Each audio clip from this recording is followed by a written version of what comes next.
माननीय अध्यक्ष, क्या बोलना है? संभल के विषय में ही चर्चा नहीं है, में हम अपना चर्चा नहीं है। राजा भैया भी कोई चर्चा स्वीकार नहीं कर रहे हैं माननीय कि चर्चा कराई जाए या ना आपको कराई जाए। ऐसे कुछ तथ्य जो ना आए हो कुछ बताना चाहते हैं। 5 मिनट 5 मिनट नहीं 2 मिनट, कुछ तथ्य जो इस सदन में रखे गए, इसके बाद आपको उनको भी सूचना दी है, तो श्रीमान वो आपत्तिजनक है। कुछ बिंदु मैंने भी उनकी भी नोट नोटिस है। इस सदन की कार्रवाई लाइव देखी जाती है, रिकॉर्ड रहता है। माननीय नवाब साहब हमारे बहुत अच्छे मित्र हैं, साथ में मंत्रिमंडल में भी रहे। पहली बात तो यह स्पष्ट हो जानी चाहिए कि जो सर्वे हो रहा है वो न्यायालय के आदेश पे हुआ है, और जितने लोग बोले हैं इन्होंने पत्थरबाजी का कोई जिक्र, कोई चर्चा नहीं की। अब हम एक चीज तो ये भी जानना चाहेंगे कि क्या पत्थरबाजी करने से न्यायालय का आदेश बदल जाता है? अगर न्यायालय ने किसी सर्वे का आदेश दिया तो उस आदेश को पलटने के लिए क्या तरीका है? उससे बड़ी अदालत में जाएं कि सड़क पे खड़े होकर के पत्थर प्रशासन के ऊपर और पुलिस के ऊपर चला जाए। आज तक कभी प्रशासन का निर्णय, न्यायालय का निर्णय इससे बदला हो तो? दूसरा श्रीमान, पुलिस और प्रशासन के लोग जो घायल हुए हैं उनके प्रति किसी ने कोई पीड़ा, कोई चिंता व्यक्त नहीं करी।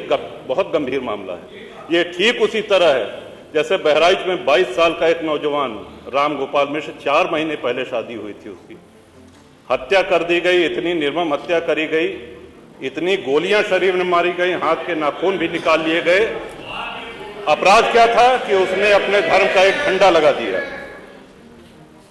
श्रीमान, इसी चर्चा में एक बड़ा रोचक तथ्य सामने आया।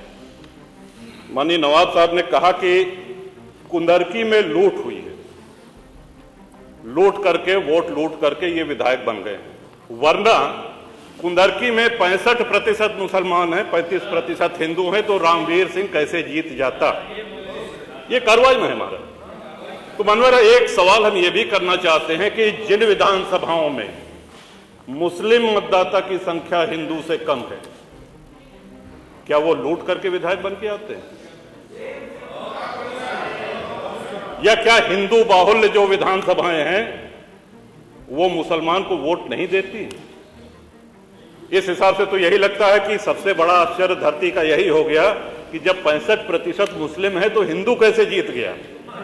आज पहला दिन है इन लोगों का सदन में। हमने अनुरोध किया था जो नए सदस्य जीत के आए हैं कम से कम परिचय करा दें, हम लोग भी पहचान लें। हमारा कोई परिचय नहीं है रामवीर जी से, लेकिन वो निर्वाचित सदस्य हो चुके हैं, सदन के सम्मानित सदस्य हैं, उनका इस तरह से अपमान करना, उनको लुटेरा कहना, ये तो आपत्तिजनक है। और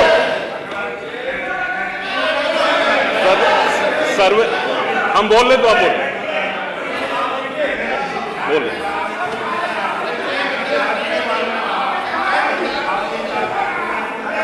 माननीय अध्यक्ष जी, 2 मिनट में अपनी बात 2 मिनट में अपनी बात समाप्त कर रहा हूं। 2 मिनट में अपनी बात समाप्त कर रहा हूं।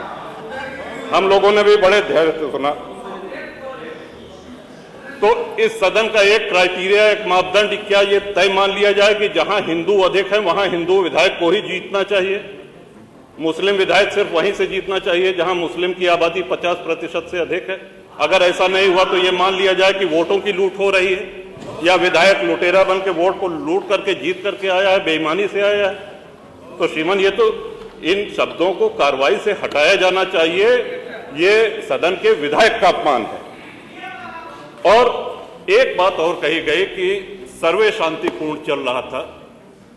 एक हिंदू होने के नाते, एक सनातनी होने के नाते माननीय अध्यक्ष जी, हम तो ये कहते हैं कि न्यायालय किसी भी मंदिर पर सर्वे का अगर कोई आदेश करती है तो मैं नहीं समझता कि किसी भी सनातनी, किसी भी हिंदू को कोई आपत्ति होगी। हमने किसी के धर्मस्थल तोड़ के अपने धर्मस्थल नहीं बनाए। करें जहां करना हो सर्वे करें, हम कभी गुम्मा अद्धा नहीं चलाएंगे, हम पत्थरबाजी, हम न्यायालय के निर्णय का सम्मान करेंगे। तो शासन का काम, प्रशासन का काम तो न्यायालय के निर्णय को लागू कराना होता है। तो इसलिए माननीय अध्यक्ष जी, इस पे चर्चा कराई जाए।